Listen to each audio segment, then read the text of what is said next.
Welcome back to Flight Past. You are with me in the Huey, and we are flying over the battlefield of Waterloo. And we've got to around about 7 o'clock in the evening. And the situation at the moment is in the balance. Down below us here, we've got the village of Plancenoit. And the Prussians have done a first wave of attack, managed to seize the village, pushing Elba's infantry back. But this commits Napoleon to introduce to the battle is part of his reserve, and he has to send the young guard in, Duhesme's young guard, into Plancenoit to shore up the position. Now, this is at the same time over here on our left as we just fly by. La Haye-Saint has just fallen to Ney, essentially because Bering's Hanoverians, King's German Legion, have run out of ammunition, and they get overwhelmed and have to quit La Haye-Saint.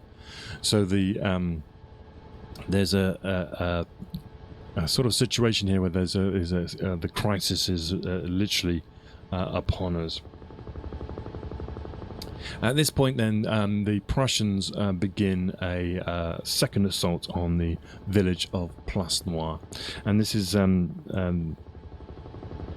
performed by a guy called Hilling, and with the rear guard of Bülow's corps, with the brigade of Rissel supporting him. And so let's just pause here. We jump out, and we can then use the drone to get a good look. So we can see down below us here, this is the village of Plancenoit. We are looking essentially at the rear of the French position. This yellow cornfield right in the middle here is, I believe, essentially where the Imperial Guard of Napoleon is based. And so you can see how close Plancenoit is to that position. And so essentially Napoleon is trying to hold off, palm off the Prussians whilst he tries to complete his attack on Wellington's position. So the second assault begins. Once again, the French canister is being used to blast into the Prussian advance in point blank range, and the village is essentially held by the young guard of the part of Wellington's reserves, and they're basing their defense around the churchyard here.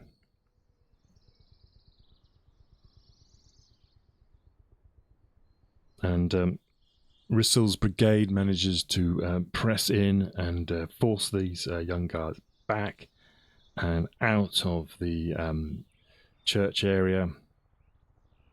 But the French hold the buildings around the church, and so there's almost like a point blank firing going on here.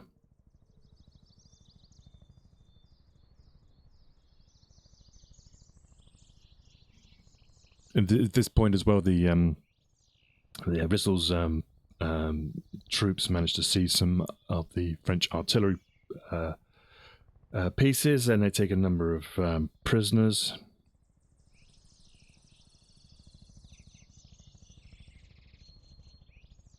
So the intensity of the fighting in this area increases. So you can feel the desperation going on, the last-ditch defensive actions by the young guard.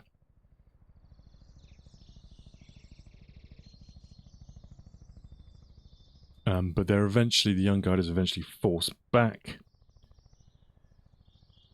And Lobau is forced to retreat his troops.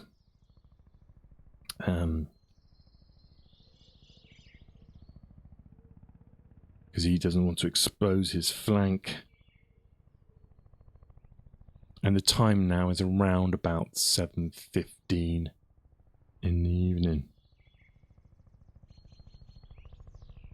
So at this point, with the young guard being pushed back, then when Napoleon's rear positions are in peril. And so the only reserves left for Napoleon at this point is actually the old guard. And 2 of the battalions of the old guard are ordered into Plancenoit.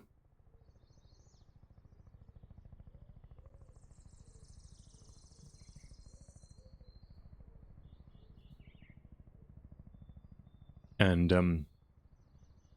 it again delays Napoleon's attack on Wellington's position. He needs to make sure that his right flank here is secured.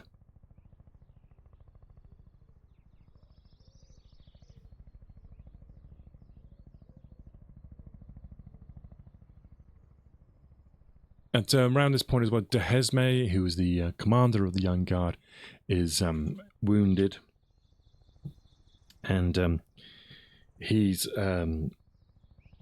informs Pelé, the P-E-L-E-T. He informs him of the desperation of the situation. De Hesme at this point is being held up on his own horse. He would eventually die, I believe, a few days later, and he would be, I think it's at the Roi d'Espagne, which is the building in Genappe, which Wellington had stayed at on the night of the 16th. That's where he would eventually die.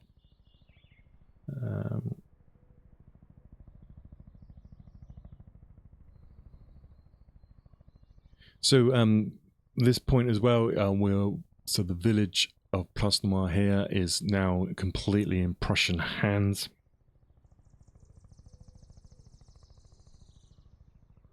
And the young guard are breaking and falling back.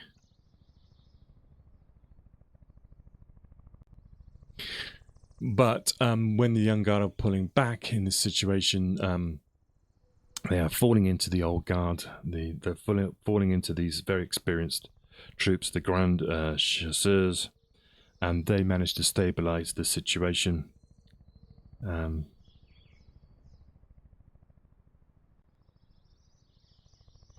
The Chasseurs managed to force the Prussians back. They counterattack.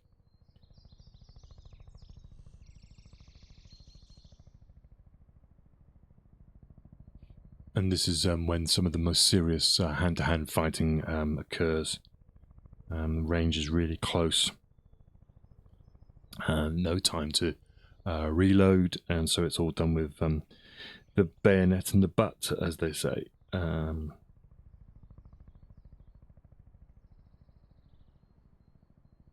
it's believed that the village is then retaking again for the second time by these troops of the old guard.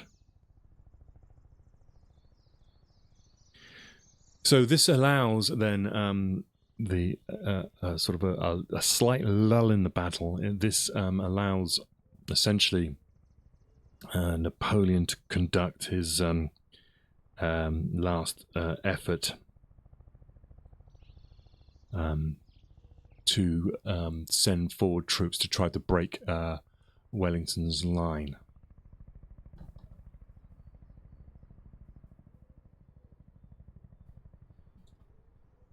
But Plancenoit only remains in... so that we'll have a look at that situation in another stream. But this is the So this is the situation at the moment. These chasseurs appeared. The old guard have managed to secure back this village for the second time, but it doesn't stay in the French hands for long. We have the remaining of the old guard essentially move off from this area here, heading up on their fateful march up the slope at Waterloo. And we just basically have these the two battalions over here of the old guard start to be overwhelmed with the numbers of Prussian troops coming out of these woods and moving towards them.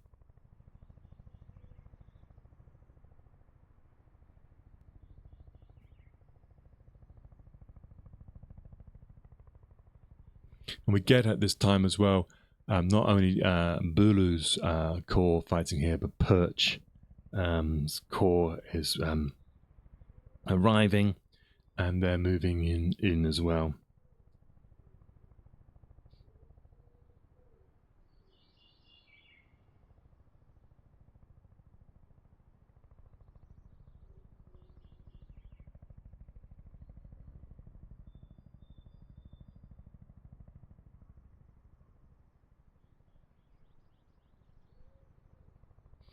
So we get at this point Topelchka's brigade appears, and they start moving in, and we're talking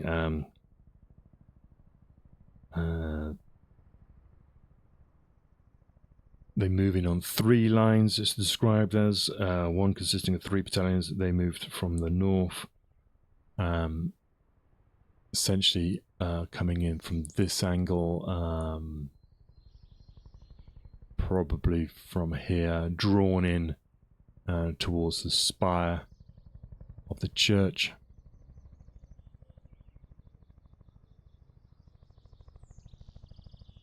Another 2 battalions moved in from the east, and 3 more battalions are believed to come in from this sort of southeasterly direction. And we're talking here, we're getting on to around about 8 o'clock in the evening. The state of the village at this point: the church is on fire, buildings are on fire in the village, and there's house-to-house fighting going on. Many of the wounded burned to death.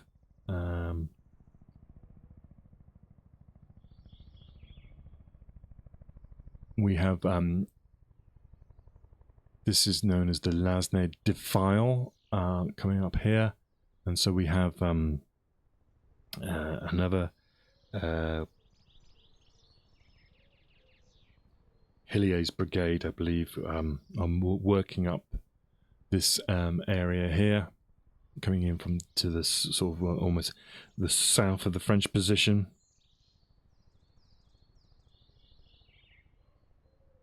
And essentially these 2 battalions of old guard are getting swamped at this point here, and they're having to be forced to withdraw. But this was done in good order.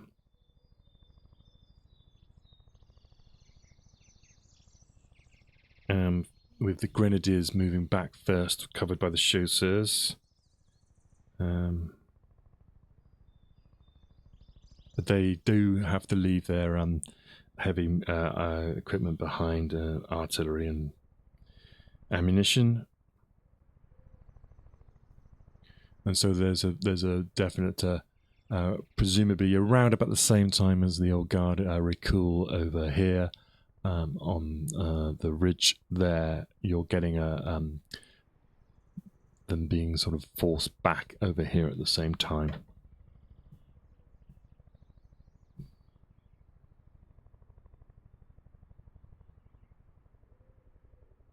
And you essentially get this sort of a wave here. We're talking probably, this is after the Wellington's general order to advance has occurred. We'll have a look at the situation up on the ridge later, but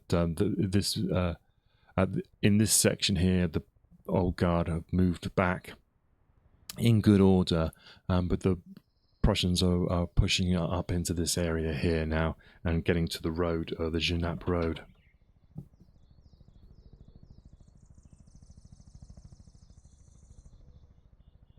And then we've got a sort of a general melee of troops then sort of starting to pull back along this road here and in this direction towards the south. Everything gets mixed up. It's believed that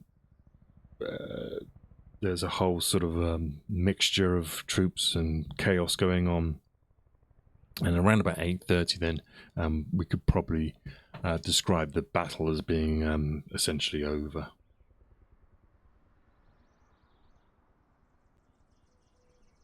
So the army of the north has at this point has essentially become a sort of a mass of fleeing soldiers. There's some order, especially in the Imperial Guard. Many of the artillery pieces are left behind.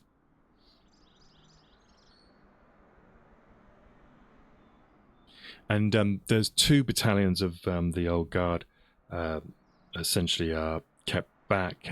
They're almost like a sort of the bodyguard of Napoleon.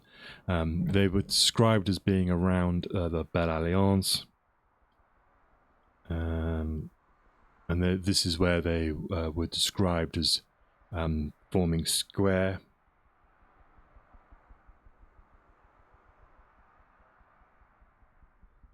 So we're talking in this area here. They tried to hold back the flood of broken men now running from the battlefield. And they managed to essentially withdraw in reasonably good order. And they're described as one of the squares moving essentially, I think, across this way here. They call it going. They moved across country. So if you're around this area here, then essentially, if you're going cross country, you would probably say back this way. And the other one would draw along the road.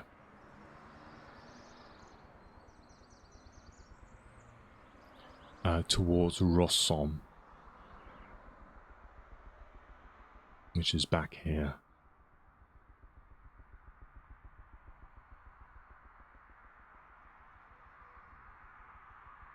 It's believed that one of these squares was where Napoleon would actually take some cover, but as the situation deteriorates, he then is escorted by his staff back to the farm at Le Caillou, and this is where the first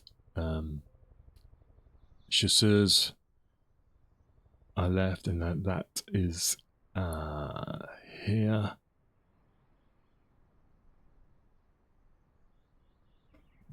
And then they that battalion, the first chasseurs, covers Napoleon's escape, essentially, back to Genappe.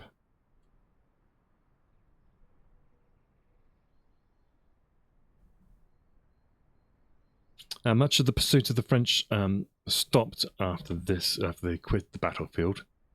And it's, as you say, it's 8:30, 9 o'clock, starting to get dark. And they've, if you think of the Prussians, they've actually done a super effort this day. They've marched essentially 25 kilometers. Boulou's corps, at least, have gone 25 kilometers. And then they fought a battle from around about 4:30, 5 hours later, they've had a bit of a long day, and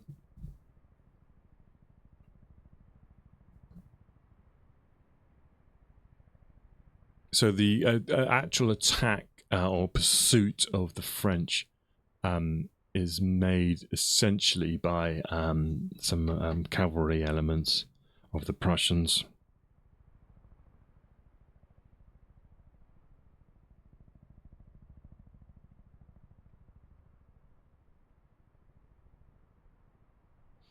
And the so-called famous meeting, believed or reported to be at La Belle Alliance, it might not have happened. It might actually have happened somewhere further back, actually, towards La Maison de Roi or even Le Caillou.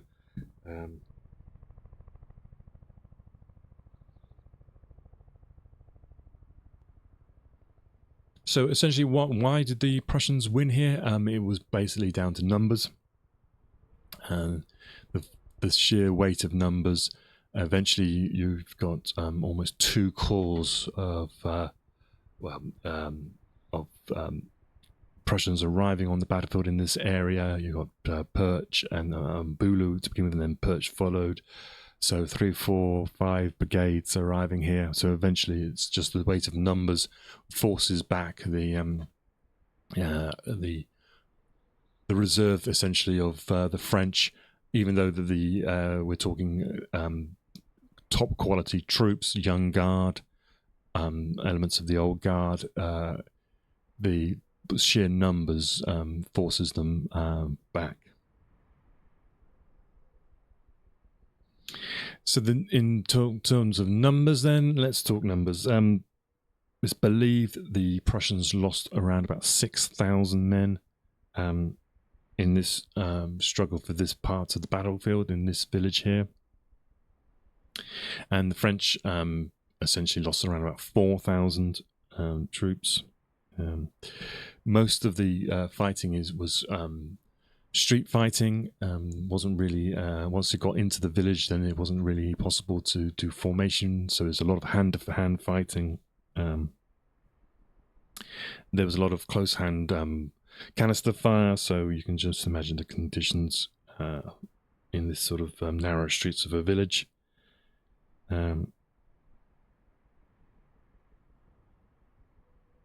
But what you essentially have here then is you've had, say there's 22 battalions of reserve, then essentially almost 2/3 of his reserve is committed to the defense of this position. And so you can see then that when you have the attack eventually of the old guard up the slope at Mont Saint-Jean, then the weight of numbers is no longer there anymore.